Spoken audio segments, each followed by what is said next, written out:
नमस्कार, स्वागत है आपका के न्यूज में। मैं हूं आपके साथ विशाल पंडित। आप देख रहे हैं हमारा खास कार्यक्रम देवभूमि का दंगल। और देवभूमि के दंगल में आज हम बात करेंगे वर्ष 2025-26।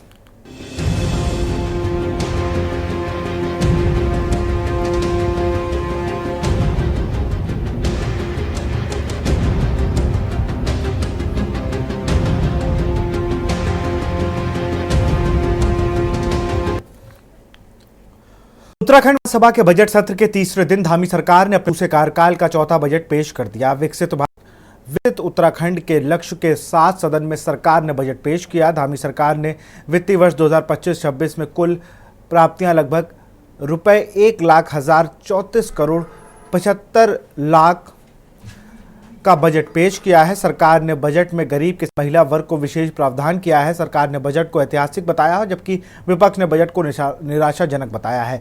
वहीं एक तरफ जहां सरकार ने देहरादून में राज्य का बजट पेश किया, तो वहीं दूसरी तरफ कांग्रेस ने देहरादून में पहले से ही बजट सत्र कराने का विरोध किया था। साथ ही ऐसे में कांग्रेस गैरसैंण में जन भागीदारी से प्रतीकात्मक विधानसभा का आयोजन कर बेरोजगारी, महिला अपराध, पलायन, बिगड़ती कानून व्यवस्था, भर्ती घोटाले समेत तमाम मुद्दों पर मुखर दिखी। आपको बता दें कि उत्तराखंड राज्य में प्रथम बार 1 लाख करोड़ से अधिक आय व्यापक प्रस्तुत किया गया है, जिसमें स्टार्टअप, वेंचर फंड, प्रवासी उत्तराखंड परिषद, रिवर फ्रंट डेवलपमेंट परियोजना, 12 माह में चलने वाली 4 धाम यात्रा आदि बड़ी योजनाएं शामिल हैं। जबकि विपक्ष ने बजट को निराशाजनक बताया है। बहरहाल देखना होगा कि इस बजट से आम जनता को कितना खुशी और कितना लाभ होने वाला है। आज इसी पर चर्चा करेंगे।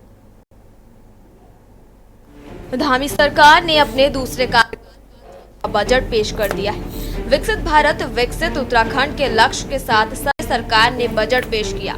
धामी सरकार ने वित्त वर्ष 2025-26 के लिए 1 लाख करोड़ से अधिक बजट पेश किया है। सरकार ने बजट में गरीब, किसान, महिला वर्ग को विशेष प्रावधान किया है। सरकार ने बजट को ऐतिहासिक बताया है, जबकि विपक्ष ने बजट को निराशाजनक बताया है। ये बजट हमारी प्राथमिकताएं और हमारे संकल्पों को पूरा करने का पूरा विजन प्रस्तुत करता है।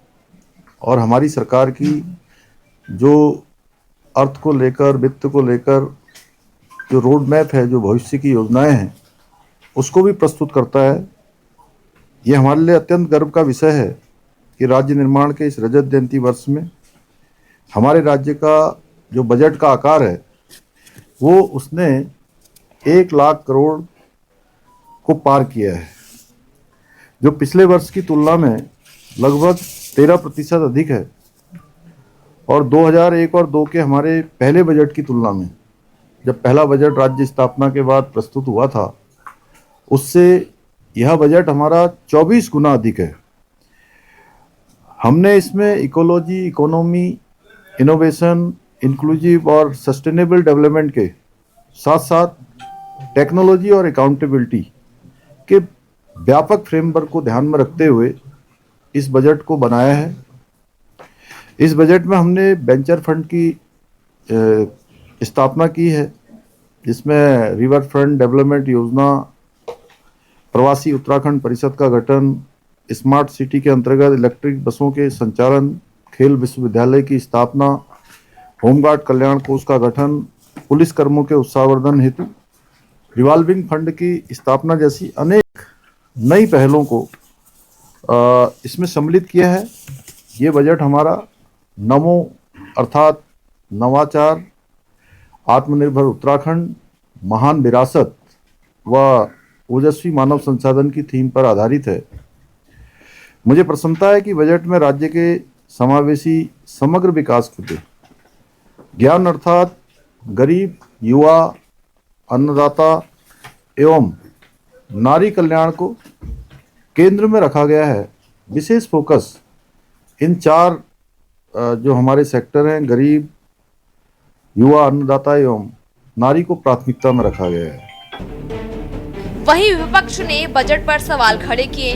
कांग्रेस विधायक उपनेता प्रतिपक्ष भुवन कापड़ी ने कहा, बजट जन भावनाओं से कोसों दूर है। महंगाई पर दूर दूर तक कोई बात नहीं है। 4 धाम अवस्थापना के लिए बहुत कम बजट रखा गया है। महंगाई, स्वास्थ्य, शिक्षा का भी यही हाल है। वहीं विपक्षी दलों के साथ आम जनता की उम्मीदों पर ये बजट अनुकूल नहीं।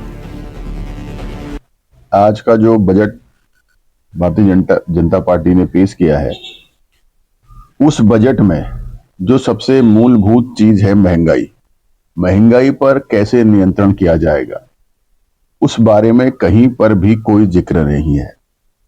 बात कह रहे हैं हम स्वावलंबी बनाएंगे, मतलब कि सेल्फ डिपेंड।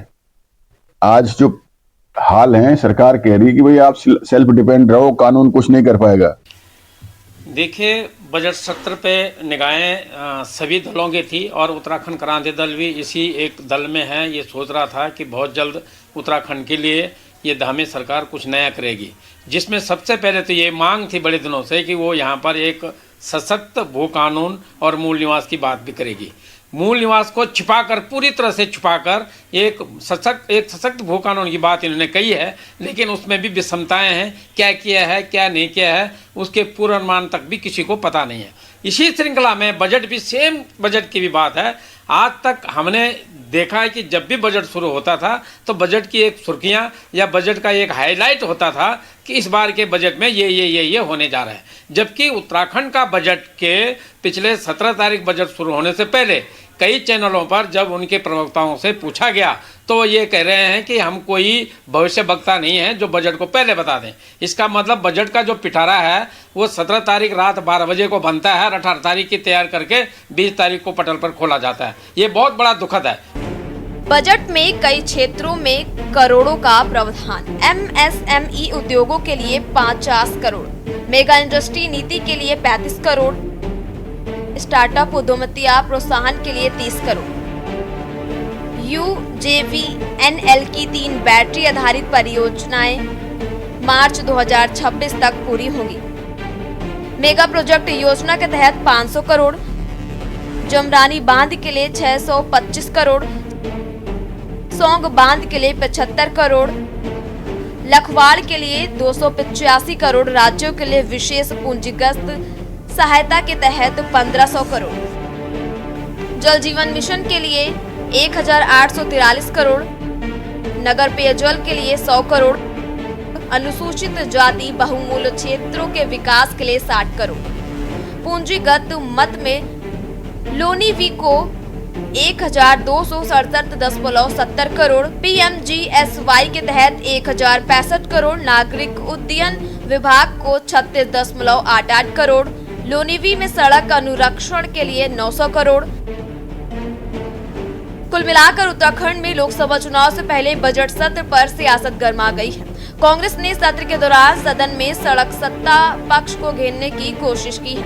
वहीं कांग्रेस विधायकों ने जहां सदन के भीतर बदहाल कानून व्यवस्था समेत तमाम मुद्दों को लेकर सरकार को घेरने की तैयारी की है, वहीं सरकार प्रदेश में विकसित उत्तराखंड बनाने की बात कर रही है। वहीं धामी सरकार ने उत्तराखंड राज्य में प्रथम बार 1 लाख करोड़ रुपए से अधिक का आय व्यक्त प्रस्तुत किया, जो आगे प्रदेश के लिए मील का पत्थर साबित होने का दावा किया जा रहा है। Uttarakhand desk report.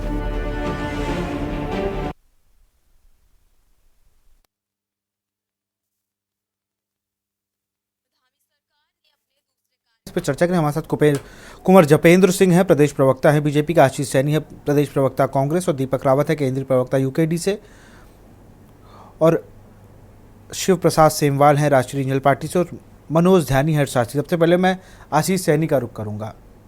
आशीष सैनी और यूकेडी के ही प्रवक्ता हमारे साथ हैं। सबसे पहले आशीष जी, आप बजट से खुश नहीं लग रही, आपकी पार्टी खुश नहीं लग रही है बजट से? अनम्यूट कर लीजिए सर।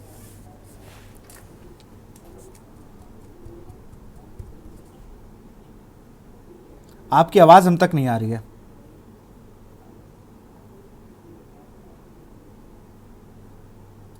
शायद कोई टेक्निकल एरर, मैं फिर से कहूँगा आवाज़ एक बार ऑडियो चेक कर ली जाए गेस्ट की, क्योंकि यहाँ हम तक आवाज़ उनकी नहीं आ रही है।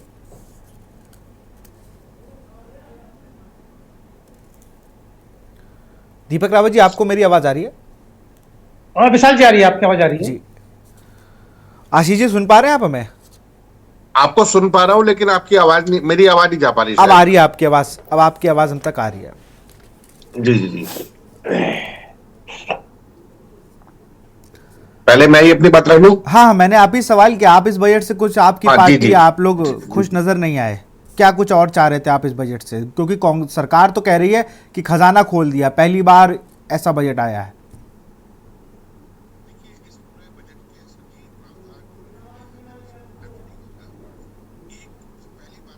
भी ऐसा प्रावधान नहीं है जो पहली बार लाया गया हो।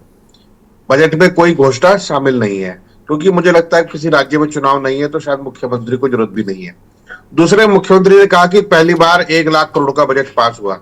ये जो 13% महंगाई की दर है, ये तो महंगाई हुई है। महंगाई होने के कारण किसी भी योजना का जो साइज है, मान लो पहले वो 1000 करोड़ था, अब वो बढ़कर 1200 करोड़ हुआ है, तो अब वो केवल खर्चे की कॉस्ट बढ़ी है, यानी उसके नफ्स बढ़े हैं। उसका बेनिफिट जो है, यानी पहले 1000 रुपए में यदि हम 1 किलोमीटर सड़क बना पा रहे थे, मैं एक उदाहरण के तौर पर दे रहा हूं, तो अब वो सड़क 1200 रुपए में भी नहीं बन पा रही है।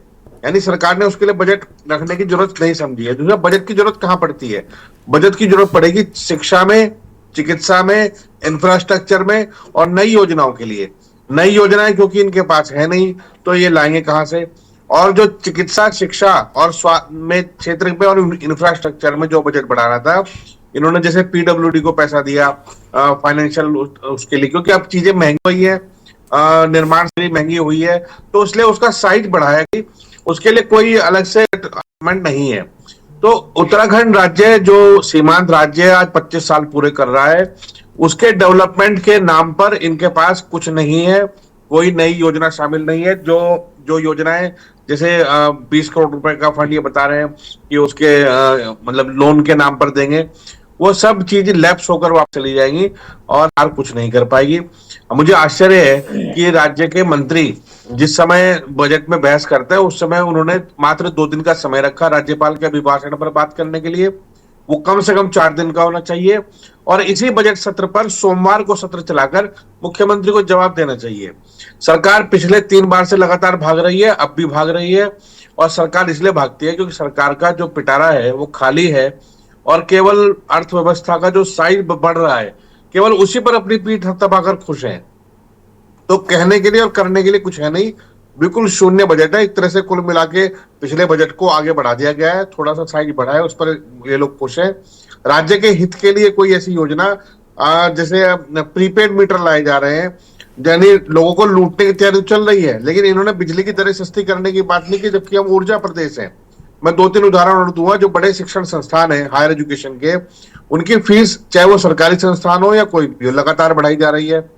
जो आपने हमारे हाथ में कार्ड पकड़ा दिया है आयुष्मान योजना का, लेकिन उन्हीं हॉस्पिटलों में हर तरह के खर्चे बढ़ रहे हैं, दवाइयां महंगी होती जा रही है और यहाँ तक भी हर उस चीज पर जीएसटी वसूली जा रही है जो उत्तराखंड के नागरिकों के लिए आवश्यक है। जैसे इंश्योरेंस की बात करेंगे या जो भी आवश्यक चीजें हैं, चाहे वो उत्पाद है या कुछ भी है, उस पर जीएसटी लगातार बढ़ाई जा रही है, लगातार नई नई चीजों को शामिल किया जा रहा है। जीएसटी की इतनी भारी कलेक्शन होने के बावजूद भी यदि सरकार के पास एक घोषणा करने के लिए नहीं है, इन्होंने स्मार्ट सिटी के लिए घोषणा की, क्या घोषणा की कि वहां इलेक्ट्रिक बस लाई जाएंगी। बजट कितना रखा? 6 करोड़ रुपए। अब 6 करोड़ में 6 बसें आएंगी। अब बताइए उसे सिर पर लेकर नाचेंगे या अपनी छाती पर लेकर पीटेंगे उसे? अब कुल मिलाकर इस तरह की जो बकवास योजना इन्होंने की है, आप किस सेक्टर में बात करें, जो बजट है वो ऊंट के मुंह में जीरे के समान है। बाकी सारा पैसा जो अब आपको इस बजट को ध्यान से पढ़ेंगे, वो जो प्रधानमंत्री जी ने दिल्ली में घोषणाएं की हैं, उनका बोझ उत्तराखंड पर लाद दिया गया है। मैं आशीष भाई रोकूंगा, आशीष भाई आपको मैं रोकूंगा। मैं जरा आपको मैं बता दूं, इस बजट में कुल 7 प्रमुख क्षेत्रों में चिन्हित किया है जिन पर विशेष ध्यान दिया जाएगा। पहला है कृषि, दूसरा ऊर्जा, बुनियादी ढांचा, कनेक्टिविटी, आयुष, कृषि और पर्यटन शामिल है। अब इसमें कनेक्टिविटी के लिए राज्य में कनेक्टिविटी का सुधार हो, दूर दूर तक विकास होगा। दूसरा इन्होंने कहा ऊर्जा क्षेत्र में बिजली उत्पादन बढ़ाने और सभी को बिजली पहुंचाने पर ध्यान केंद्रित किया जाएगा।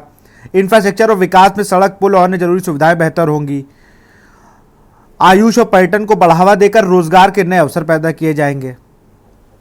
मैं विशाल जी आपको बता दूं, आयुष के लिए इन्होंने मात्र 0.27% यानी 2 करोड़ 68 लाख रुपए का बजट रखा। अब 2 करोड़ 68 लाख में इन्होंने दवाइयों के उत्पादन का ठेका तो अंकिता भंडारी के हत्यारे के भाई के हाथ में दे रखा है, और वो भी ठेके पर दे दिया प्लांट पूरा। ये कौन से आयुष की बात कर रहे हैं? इनका कॉलर तो हर घोषणा पर पकड़ा जाएगा।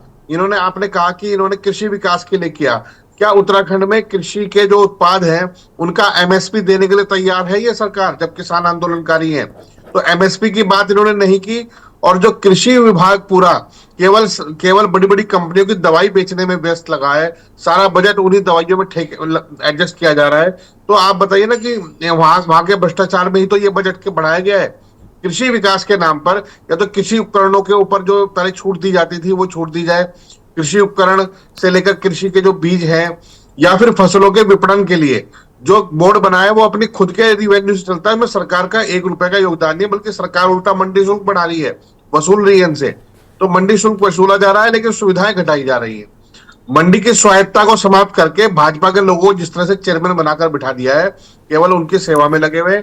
मैं, अगर आप मुझे वक्त दें तो इनकी एक एक योजना के अंदर जितने घोटाले हैं मैं सारी जानता हूं। वृक्षारोपण की बात की, वृक्षारोपण के पास 0.11 पैसा इन्होंने रखा है प्रतिशत पूरे बजट का। वृक्षारोपण के नाम पर 2 चीजें हैं, एक वृक्षारोपण किया गया, उद्यान घोटाला, उद्यान घोटाले की अभी तक परतें खुल रही हैं, पता नहीं कौन कौन उसमें शामिल है, जानकारी नहीं है। दूसरा, जंगलों में जहां जंगल प्रभावित होते हैं और जंगलों को और अच्छा बनाने के लिए वृक्षारोपण किया जाता है, अगर आप ध्यान से देखेंगे तो वो भी पूरी योजना भ्रष्टाचार की लपेट में चढ़ी हुई है। आप बने रहिए आशीष हमारे साथ। जो वृक्ष लगाए जाते हैं, जो वृक्ष लगाए जाते हैं। मैं आता हूँ आशीष आपके बाद। दीपक रावत हमारे साथ जुड़े हो, लेकिन यहाँ पर वक्त है एक छोटे से ब्रेक का। आप देख रहे हैं के न्यूज, खबरों का सारथी।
आप देख रहे हैं के न्यूज, खबरों का सारथी।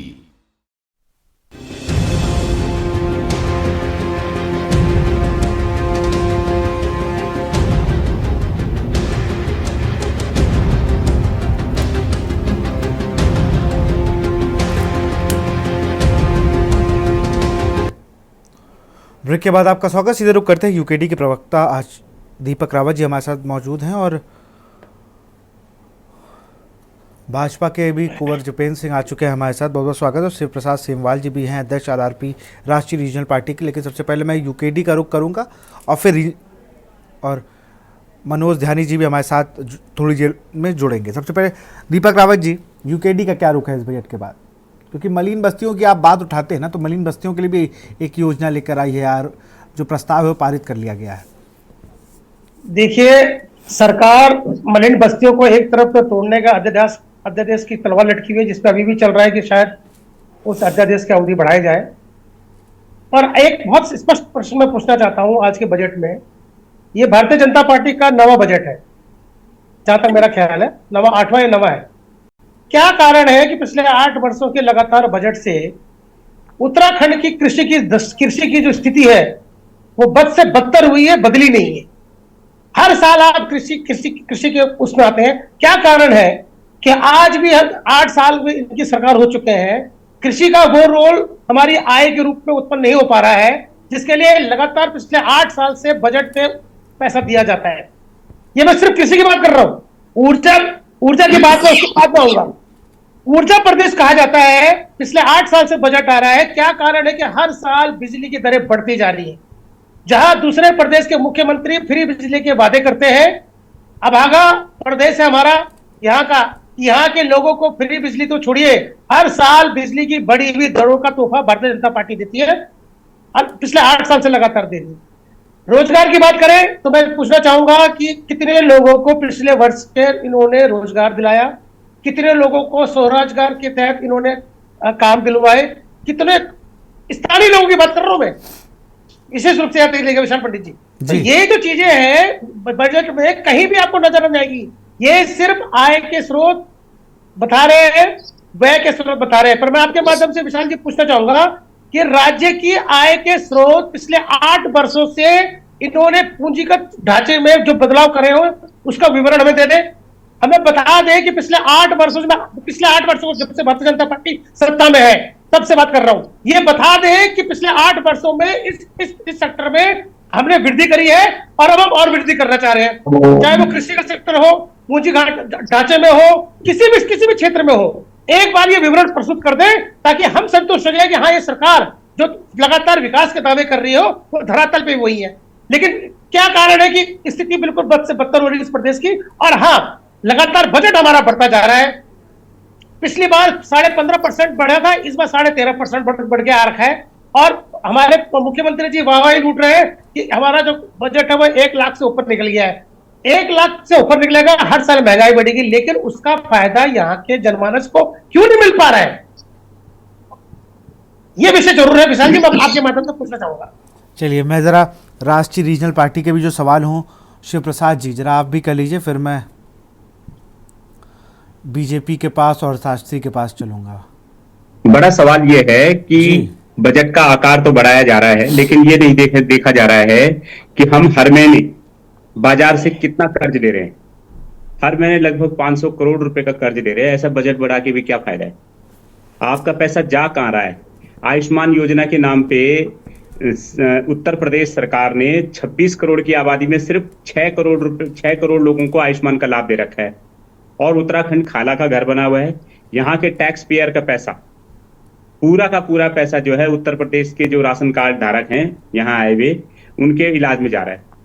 या तो सेंट्रल गवर्नमेंट से बजट मांग लीजिए और कि भैया हमें और पैसा दे दीजिए। हमारे जो टैक्स पेयर के पैसे से, गाड़ी कमाई के पैसे से जो पैसा जा रहा है वो तो उत्तराखंड से बाहर के लोगों के लिए जा रहा है। इस पे कोई चेक एंड बैलेंस ही नहीं हो रहा है। हमें हर महीने जो है 500 करोड़ रुपए जो है ब्याज उठाना पड़ रहा है, ब्याज को उठाना पड़ रहा है ओपन मार्केट से पैसा। ऊपर से हालात ये है कि आप बजट का आकार तो बढ़ा रहे हैं, लेकिन ये नहीं देख रहे कि आपका बजट हो कहाँ खर्च रहा है।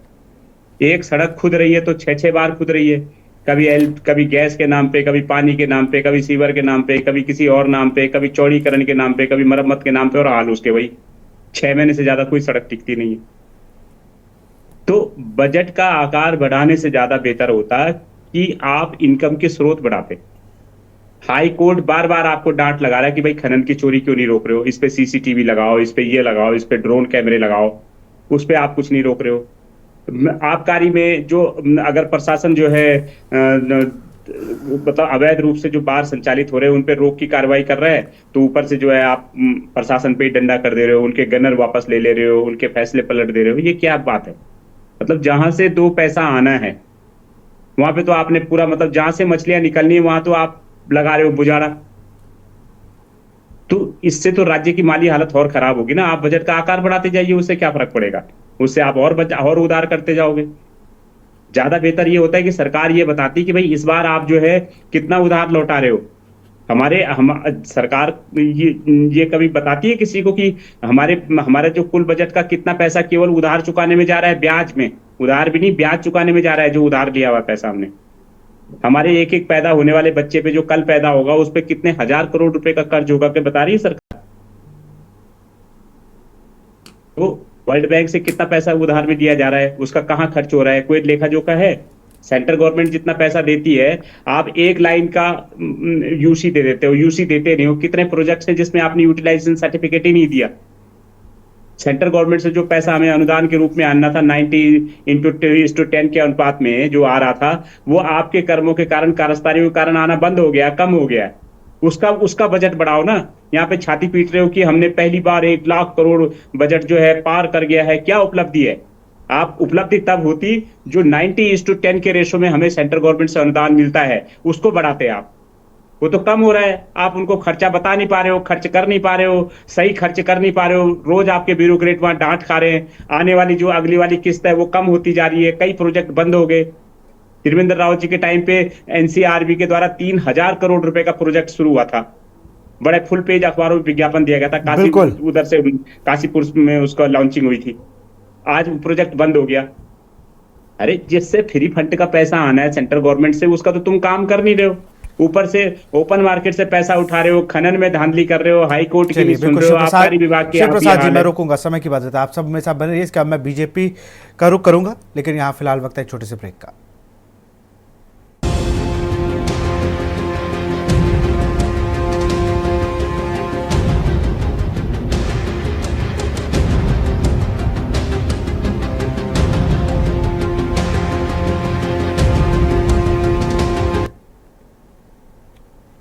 ब्रेक के बाद आपका स्वागत। सीधे रुख करेंगे कुंवर जपेंद्र सिंह का। जपेंद्र सिंह जी, बहुत आरोप, बहुत बजट की खामियां लेकर जो विपक्षी दल हैं उन्होंने आपसे सवाल किया, आप जवाब दे लीजिए, फिर मैं अशोक ध्यानी जी का रुख करूंगा कि आर्थिक रूप से इस बजट का क्या मायने हैं। पहले कुंवर जपेंद्र सिंह।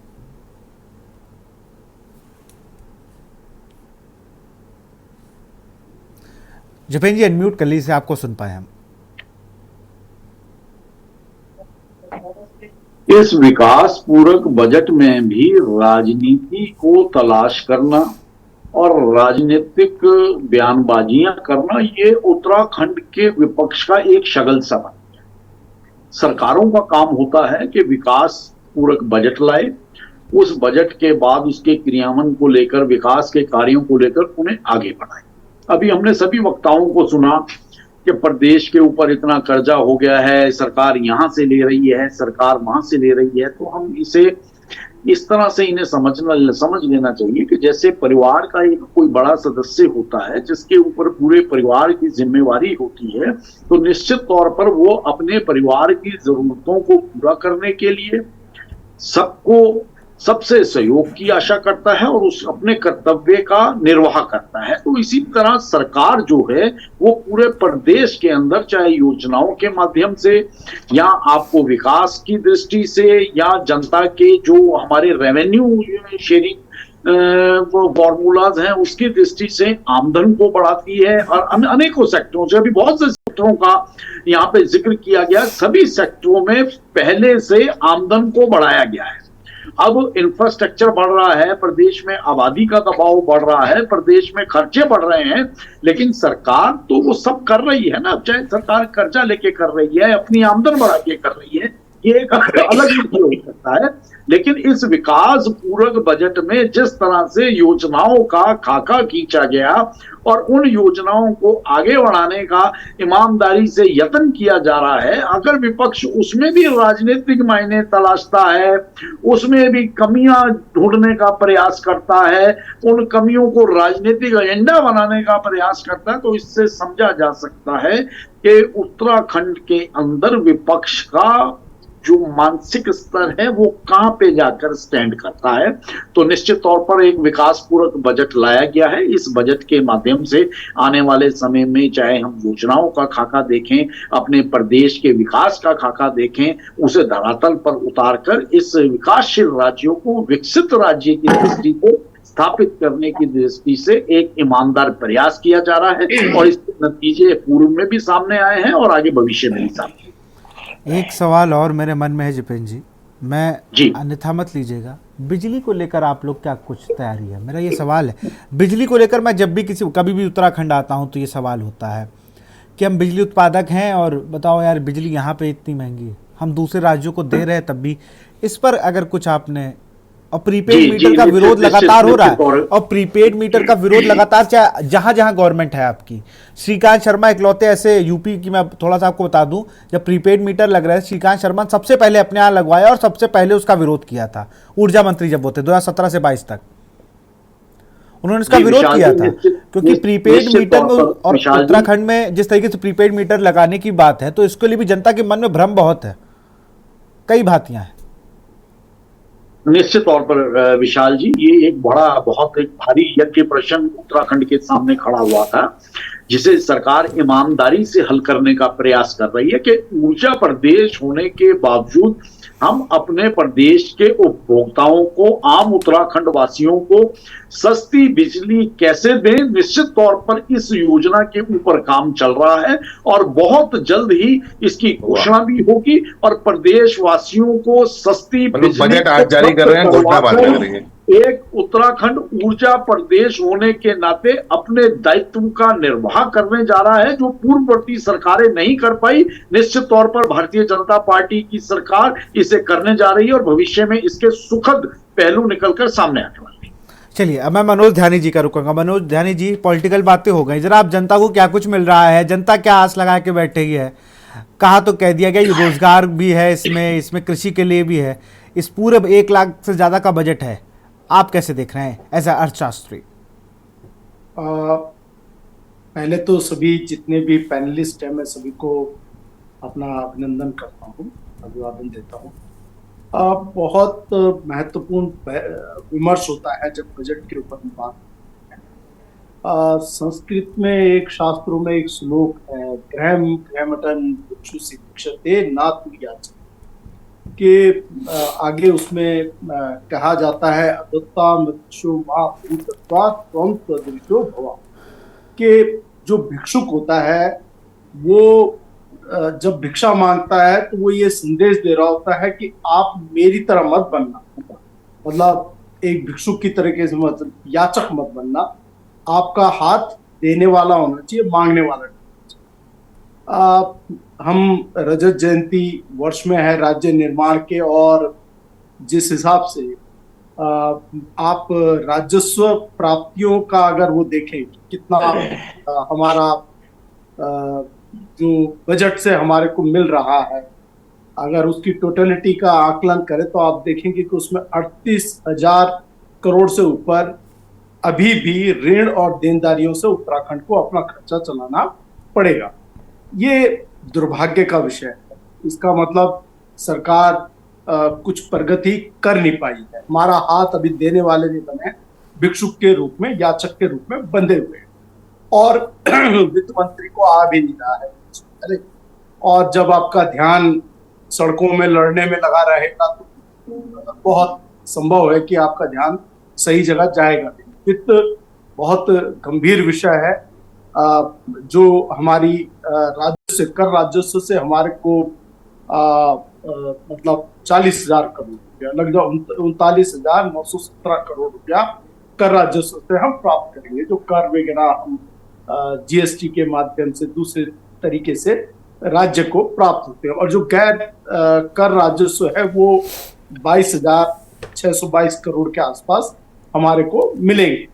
लेकिन राज्य का खर्चा या विकास, कहने का जो विकास है, उसके लिए हमारे को जो बाहर जो अपना हाथ फैलाना पड़ रहा है वो 38,470 करोड़ रुपया है। ये कहाँ की बुद्धिमानी है?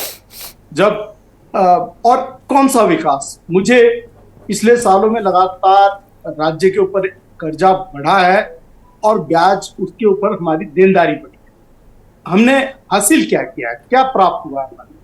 अगर हम मतलब सुनने में बहुत मीठा लगता है कि बहुत बड़ा हमने आकार का बजट कर दिया, लेकिन एक्चुअल में हमारी ग्रोथ क्या? अगर हमने पिछले 24 सालों में इंडस्ट्रियल इंफ्रास्ट्रक्चर पे जो खर्च किया है उसके रिटर्न्स हमारे को कम मिलने शुरू हुए। It should be translated into action. वो होना चाहिए था। पिछले जो 2000 से जब से राज्य बना तो जो हमने खड़ा किया है इंडस्ट्रियल इंफ्रास्ट्रक्चर, और सेलाकुई में खड़ा किया है, कुमाऊं मंडल में बाजपुर, उधम सिंह नगर, पूरा इंडस्ट्रियल फैक्ट्री की है, हरिद्वार में खड़ा किया है, क्या हमारे को रिटर्न्स आने प्रारंभ नहीं हुए हैं?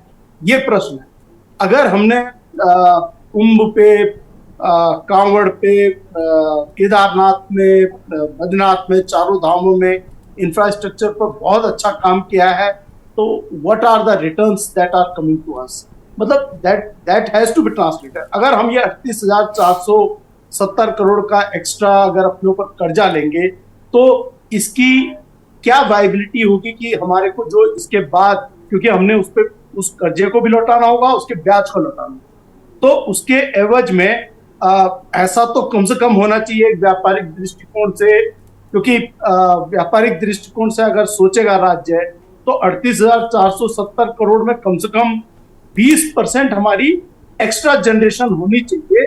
वो 20% जिसमें हम आफ्टर जो हम ये लोन लेंगे, जो उस पर कर्जा चुकाएंगे, उसके ऊपर 20% की ग्रोथ हो, so that can be counted as a return to the state. तो पिछले लगातार जितने सालों में हमने बजट में किया है, ये हुआ नहीं है। ना इसको कभी पूछा जाता है राजनीतिक दलों द्वारा, और ना कभी इस बात को ना कभी जवाब दिया जाता है, क्योंकि किसी भी बजट का एक बहुत खास विषय होता है। बजट के कुछ गुण हैं, और तमाम राजनीतिक जो हमारे साथी हैं वो इस बात से, क्योंकि सभी विद्वान हैं और बड़े रिस्पॉन्सिबल होते हैं, हमारा बजट जो है समावेशी विकास को लिए होना चाहिए। उसमें आर्थिक स्थिरता का पक्ष होना चाहिए, आर्थिक स्थिरता। तो जो इकोनॉमिक स्टेबिलिटी है, जो फाइनेंशियल स्टेबिलिटी है, वो फाइनेंशियल स्टेबिलिटी नजर नहीं आती। क्यों? क्योंकि कर्जा जो रिटर्न करने का जो दर है वो बढ़ने, अगर हम कर्जा लेने की दर बढ़ी है तो हमारे कर्जा रिटर्न करने की दर बढ़नी चाहिए, वो नहीं बढ़ी है। वो उतनी है जितने पिछले बजट वित्त वर्ष में है। यानी हम फाइनेंशियल स्टेबिलिटी को खो रहे हैं। आने वाले टाइम पे बहुत खतरनाक परिस्थितियां होंगी। और जो ये बिजली का सवाल है, ये तो हमें घर घर, हम सिर्फ एक घर की यूनिट और उस रूप में देखते हैं, लेकिन कलेक्टिवली ये जो राजस्व है, ये कहीं किसी को पैसा लौटाना है जिससे पैसा लिया हुआ। तो ये बोझ जो उत्तराखंड के ऊपर बढ़ रहा है, ये आने वाले समय में ये बिजली की दरें भी बढ़ेंगी, पानी की दरें बढ़ेंगी, और हम ऊर्जा प्रदेश और ये जो वाटर बैंक ऑफ जिसे कहा जाता है, इंडिया कहा जाता है इस हिमालय को, वहां पर जल कर भी भर रहे हुए। और इस प्रदेश में प्रदूषण के हालात, प्रदूषण के लिए अक्षय ऊर्जा की बात हो रही है, बात हो रहा है कि सोलर प्लांट्स हम स्टेब्लिश करेंगे सारे के सारे। दूसरी तरफ आप पूरे पेड़ों को पातन कर दे रहे हैं। अभी 2 तारीख को तमाम इसी देहरादून में सभी समाज सेवी संगठन और पर्यावरण एनवायरमेंटलिस्ट पेड़ों को बचाने के लिए कूच निकालेंगे, मुख्यमंत्री आवास की ओर कूच निकालेंगे। तो आप ये लगाइए कि व्हाट्स हैपनिंग, जनता कह रही है कि भैया इस पर्यावरण को बचा लीजिए। आऊंगा जिपेंद्र जी, आ रहा हूं। चलिए, बिल्कुल मनोज जी जरा और जो है आपने बहुत अहम बात बताई, जरा मैं विपक्ष से भीतर दिखती।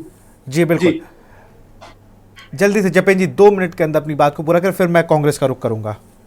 देखिए, प्रदेश के पास अपने एसेट्स पूरे हैं। अब लाइबिलिटीज एंड इनकम के ऊपर अगर बात होती है तो जो वो वेरिएशन और वो डिफरेंस है, निश्चित तौर पर राज्य सरकार उसे कम करने की दृष्टि से काम कर रही है, ताकि हमारे रेवेन्यूज बढ़े, हमारी इनकम बढ़े। हमारी इनकम जनरेट किन किन नए सेक्टरों से हो सकती है और हमारी लाइबिलिटीज कम हो, तो निश्चित तौर से जो छोटा सा वेरिएशन डिफरेंस है 20-25% का, तो आने वाले समय में निश्चित तौर पर हम इसे दूर करते हुए नजर आएंगे और पूरी तरह से एक अच्छे रेवेन्यू के साथ, एक अच्छे कलेक्शन के साथ उत्तराखंड अपने इस वर्षगांठ में अपने पैरों पर खड़ा होता हुआ नजर आ रहा है, और सरकार का मात्र उद्देश्य भी है। चलिए फिर से आशीष सैनी जल्दी से। देखिए, पावर ट्रांसमिशन की बात हुई है, और उत्तराखंड पावर कॉर्पोरेशन लिमिटेड एक कंपनी, सरकारी कंपनी है, और वो सरकारी कंपनी बनी हुई है। उनके और पिटकुल के लिए बहुत सारा पैसा राज्य सरकार ने दिया है, और ऊर्जा प्रदेश में इसके लिए बजट प्रभाव लागू होना बहुत अच्छी बात है। लेकिन आप देखिए कि ऊर्जा प्रदेश होने के बाद, दूसरे राज्यों को बिजली देने के बावजूद भी, यदि नेशनल ग्रिड से हम बहुत महंगी दरों पर बिजली खरीदकर अपना काम चला पा रहे हैं, तो उसका लाभ किसको है? सौर ऊर्जा की बात हुई, सौर ऊर्जा के लिए बजट की आवश्यकता इसलिए है कि सौर ऊर्जा उपकरण बहुत महंगे हैं। आप जो सब्सिडी दे रहे हो, वो तो जो सर्टिफाइड पैनल और नॉन सर्टिफाइड पैनल के कीमत के जो अंतर है, वो उसी को खा जा रही है। तो आपने सोलर ऊर्जा की बात पूरे बजट में से गायब कर दी। आप 35% से बढ़ाकर उसे 70% करते, जिस प्रकार से राजस्थान में भी रही, और विंड एनर्जी के ऊपर भी दिया है उन्होंने, और सोलर एनर्जी के ऊपर भी दिया। उत्तराखंड राज्य में सोलर एनर्जी के बढ़ाने का प्रधानमंत्री ने बड़ी बड़ी घोषणा की, लेकिन राज्य सरकार ने एक नगद रुपया भी एक छोटे से प्लांट पर, जो घर की छत पर लग सकता है 5 किलोवाट का, 10 किलोवाट का, सब्सिडी बढ़ाने का काम नहीं किया है। और उसमें बड़ी ट्रिक है कि मात्र 3 किलोवाट तक के कनेक्शन पर आप जो सब्सिडी दे रहे हैं, वही सब्सिडी आपको 10 किलोवाट तक के कनेक्शन पे।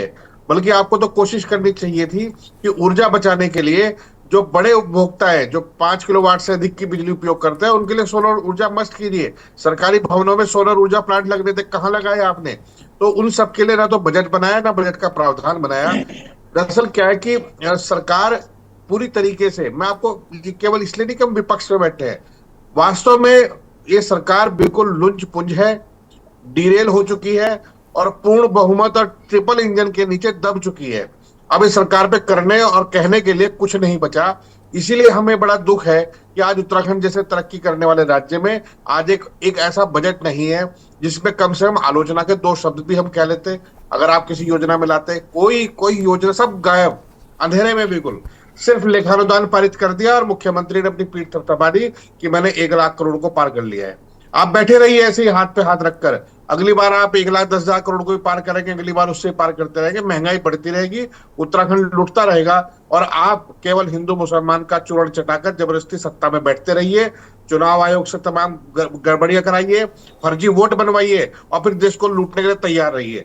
बार बार विपक्ष की तरफ उंगली उठाना सरकार की कमजोरी है, ये तो विफलता है सरकार की। आप विपक्ष की तरफ देख रहे हैं, आपकी मजबूरी है कि आप विपक्ष को आलोचना से दबाना चाहते हैं, लेकिन मैं तो कह रहा हूं ना, ये पूरा बजट मेरे सामने रखा हुआ है। पूरे बजट में जपेंद्र भाई उनकी बात पूरी होने दीजिए, जपेंद्र भाई उनकी बात पूरी होने दीजिए, जपेंद्र भाई बात पूरी, मैं पूरा मौका दूंगा भाई, ऐसे मत करिए प्लीज। अपने मन पसंद का, अरे मैं आऊंगा भाई, जपेंद्र भाई सब पूरा मौका दिया मैंने आपको, शांत हो जाइए जपेंद्र जी, मैं रोकूंगा आपको ना ना, मैं रोकना चाहूंगा। जवाब दीजिए आप अपने मनपसंद विषय पर। ये पूरा बजट आपके सामने है, जरा बताइए कि कौन सा विषय में जिसमें आप खुशी है, लाइए उसी पर बात कर लेते हैं।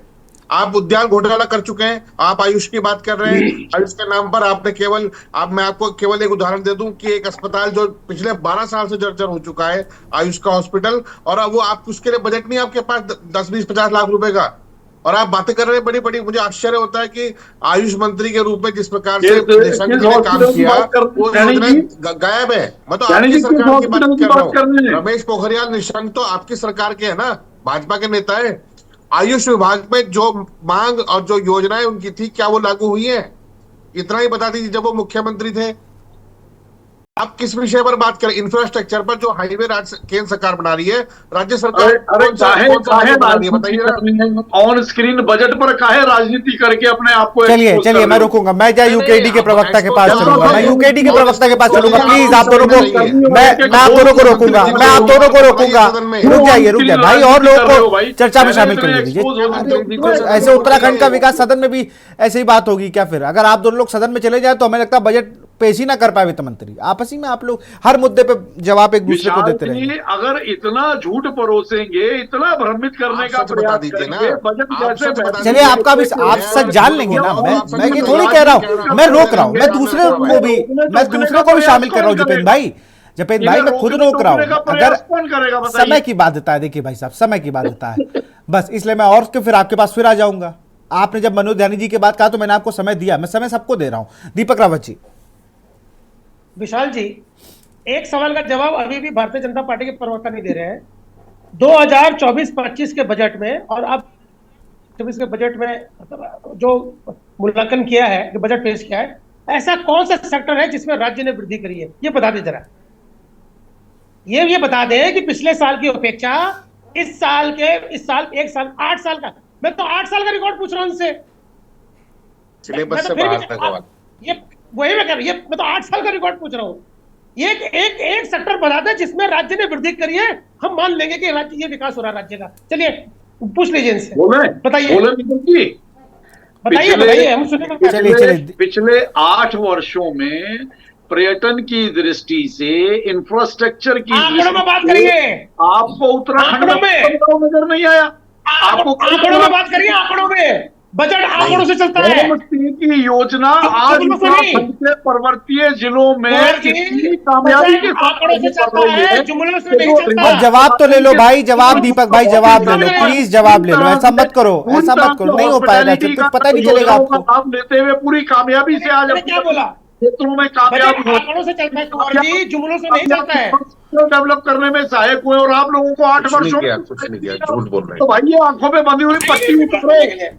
ये नहीं, वो तो नारंगी चश्मा बना होगा शायद, उसकी पट्टी बनी होगी आप पर। अगर ये बिल्कुल आंखें बंद करके आप ये नारंगी पट्टी बांध करी, ऐसे इसकी बात तो निकल सकती जनता है। द्वारा पहले भी नकारे जा चुके हो और भविष्य में आपको बिल्कुल नकार देगी। बिल्कुल, आप चुनाव जीतते हैं धार्मिक ध्रुवीकरण पर, अपने काम के नाम पर चुनाव नहीं जीतते। बार बार चुनाव जीतने को पीछे मत लाइए। आंकड़े नहीं है, झूठ का आंकड़े नहीं है। ध्रुवीकरण पर चुनाव जीतते हैं और फिर कहते हैं कि हमारा खराब बजट भी अच्छा बोलिए। जनता के प्रति आपकी कोई जवाबदेही नहीं है। कब तक झूठ कोई जवाबदेही नहीं है। जनता आपके काम पर वोट नहीं कर रही, धार्मिक ध्रुवीकरण पर वोट कर रही है। आप जो पहाड़ों में भी हिंदू मुसलमान की चट्टी चटा रहे हैं, वही उसी से वोट मिलती है आपको। आप लोगों की श्रमिक हरकतों की वजह से, और जो ये रह गए, कोई भी काम कर ली, आप कुछ भी करिए, बहुमत लेने के बावजूद भी आप फेल हैं। चलिए मैं जरा बहुमत की सरकार की शिव प्रसाद सेमवाल का रुख करूंगा। शिव प्रसाद सेमवाल जी, आप इनके जवाबों से कितना खुश है? जल्दी से, बिल्कुल लास्ट में डिबेट है हमारी, मैं क्लोज करूंगा। अगर इन्हें धरातल पर काम करना आता और जनता की मनपसंद से काम करते तो आज इनकी ये स्थिति ना हुई होती। बिल्कुल सही बात है। बिल्कुल, जो जनता के धरातल पे काम कहाँ हो रहा, आप भी तो जवाब नहीं दे रहे हो ना, आप भी तो जवाब नहीं दे पा रहे हो। आप कर्ज लेने की दर बढ़ गई है, वापस करने की दर तो वहां की वही है। वापस कैसे कर्ज होगा, इस पे कहां कोई एग्जीक्यूट हो रहा प्लान? कोई किसी प्रकार की कोई प्लानिंग नहीं है भैया, मैं आपकी सारी बात मान रहा हूँ। अच्छा, मैं हो सकता हूँ थोड़ा बजट में कमजोर, मनोज ध्यानी जी तो नहीं होंगे। रेवेन्यू जनरेट करने के लिए कैसे होगा रेवेन्यू जनरेट, बताइए जरा। सरकार काम कर रही है और उस पे जो उसके रिजल्ट आने शुरू हुए हैं। भविष्य में 100% रेवेन्यू कलेक्ट करके इस प्रदेश को कर्ज मुक्त करने की दिशा में सरकार वचनबद्ध है और निश्चित तौर पर भारतीय जनता पार्टी की सरकार ही यह करके दिखाएगी। चलिए शिव प्रसाद सेमवाल जी, जल्दी से। ओखली बात। देखिए, ये बड़ा दुर्भाग्यपूर्ण है और सरकार केवल इनको पैसे चाहिए, उसके बाद पैसे कैसे खर्च कर रहे हैं, पैसा कहाँ आ रहा है, कहाँ जा रहा है, इससे सरकार को कोई मतलब नहीं है। अपने आप में वाकई दुर्भाग्यपूर्ण है सर। हमारी सरकार से निवेदन है, हमारे कुंवर जपेंद्र जी सरकार के प्रवक्ता के रूप में यहाँ पे हैं और ये काफी साहसी हैं। इन्होंने सरकार में रहते हुए स्कूलों की दशा सुधारने के लिए जब इनकी सरकार ने नहीं सुनी तो फिर इनको हाईकोर्ट जाना पड़ा।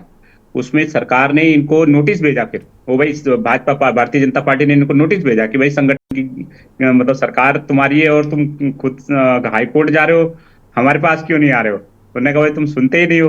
तो इतने साहसी हैं कि अपनी सरकार के अगेंस्ट जाने का मतलब जाने के पहले भी इन्होंने जो है मतलब ये गए स्कूलों की खातिर। ये अपने आप में बड़ी बात है और मुझे मालूम है कि कर रहे हैं ये नहीं, पश्चाताप नहीं कर रहा है। वो तो हमारे लिए दोस्त, हमारे लिए बोलना एक अलग चीज है विपक्ष के लोगों के लिए। कम से कम सरकार में रह के सरकार से सवाल पूछने की हिम्मत तो है। तो ये खुद हाईकोर्ट जाने से भी नहीं हिचकते, अपने आप में ये तारीफ की बात है इनकी। भले ही वो हमको कुछ भी कहते रहे विपक्षियों को, उससे क्या फर्क है। अब जब उनकी सरकार नहीं सुनती तभी तो उनको हाईकोर्ट जाना पड़ा। तो ये अच्छी बात है, लेकिन गए अच्छी बात है भाई। मतलब संगठन के पार्टी लाइन के अगेंस्ट हाईकोर्ट जाना जनता के लिए, मतलब जनता इनके लिए मतलब प्राथमिकता है, अपने आप में अच्छी बात है। और मेरा इनसे भी निवेदन रहेगा कि हाँ, मतलब मेरे इनसे रहेगा, ठीक है 1 लाख करोड़ रुपए चुनाव नहीं जीत पाए तो कोई इनकी विफलता थोड़ी ना है। चुनाव बिल्कुल, जल्दी से बात खत्म के लिए मनोज ध्यानी से कमेंट लेके चुनाव जीत रहे हैं खराब बजट के बावजूद भी। हाँ वो अच्छा पूरी पार्टी, अच्छा ठीक है, मैंने कहा पूरी पार्टी, आप इनके लिए तो नहीं कह रहे हो कि चुनाव निश्चित है। पूरी पार्टी का एक अलग चीज है सर, वो तो चुनाव जीतने के फंडे और है। मेरा इनसे निवेदन है कि जो सेंट्रल गवर्नमेंट से 90:10 के अनुपात में जो बजट आ रहा है ना, प्लीज सर उसकी यूटिलाइजेशन सर्टिफिकेट टाइम से भिजवाएं ताकि वो पैसा अच्छा खर्च होगा तो उसी से हमें इतना पैसा आ जाया करेगा फ्री फंड का कि हमें आप बाजार से कर्ज उठाने की जरूरत ही नहीं है। एनडी तिवारी जी का सर मैं आपका थोड़ा सा टाइम लूंगा 1 मिनट। एनडी तिवारी जी का बहुत अच्छा होता था। वो क्या करते थे, अपने पास जो पैसा है वो 90:10 से जो पैसा मिलता है वो अपने राज्य का पैसा, पहले जो 10% अनुदान है ना राज्य का हिस्सा, उसमें सारी योजनाओं में लगा देते थे और फिर चले जाते थे हाथ जोड़ के कि साहब हमने तो अपना पैसा लगा दिया, अब तुम हमें पैसा दे दो। पैसे मिलता था। ये क्या करते हैं, यूटिलाइजेशन सर्टिफिकेट तक नहीं बेचते, वो मांगते रहते हैं कि भैया तुमने खर्चा कहाँ किया हमें बताओ तो सही।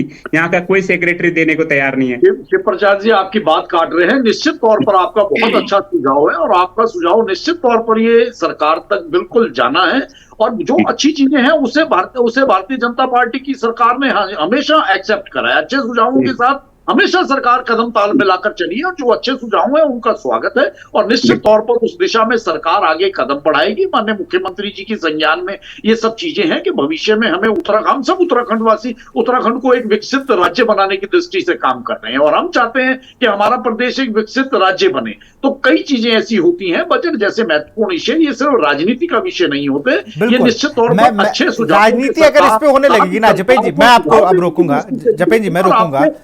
होता क्या है ना, बिल्कुल, अब जैसे होता क्या है कि अगर आपके मुद्दे भी हैं, मैं कह रहा हूं बजट से अगर थोड़ी भी किसी को दिक्कत है तो सदन में रहो, मौजूद रहो, बात कर लो।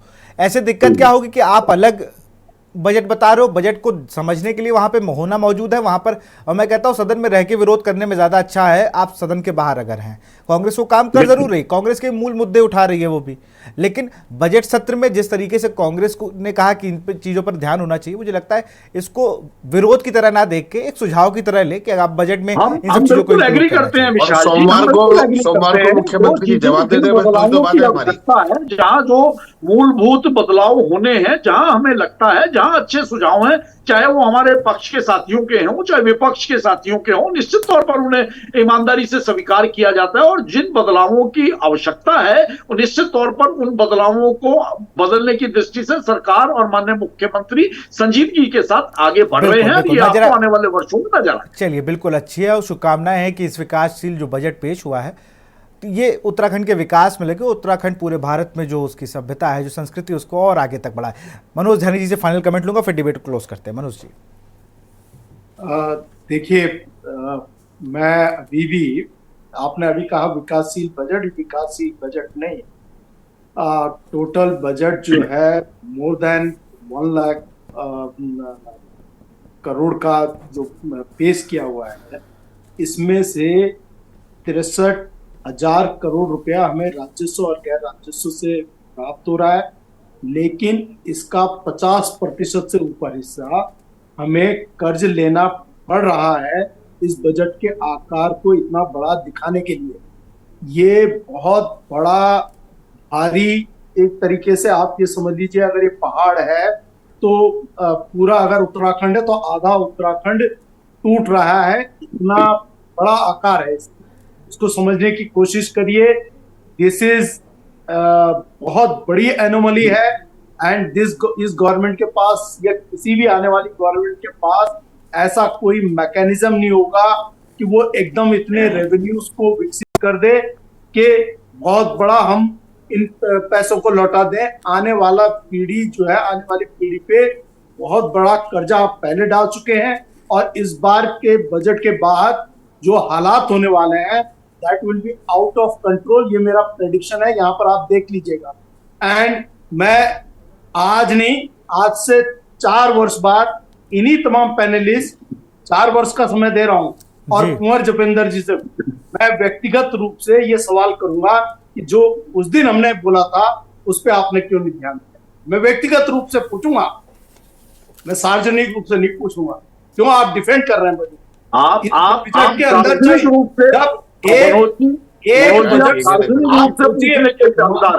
मान्यवर सोचिए, 63,000 करोड़ का बजट और उसका हाफ, मोर देन 50% इस बजट के आकार को बड़ा करने हो। What is the mechanism, what is the blueprint?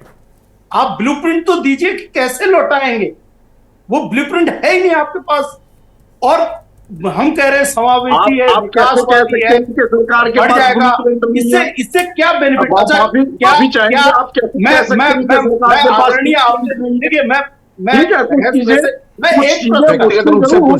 एक प्रश्न, चलिए बहुत शुक्रिया, समय की बहुत बढ़ता है। बिल्कुल, मैं माफी के साथ आप सभी आदरणीय, मैं एक प्रश्न कर रहा हूँ आपसे, क्या आप जो बजट, जो मोर देन 50% का बजट है, क्या आप इससे बिजली में कोई राहत देने जा रहे हैं जनता को? नहीं। क्या आप इससे कोई पानी की सुविधा में कोई देने जा रहे हैं?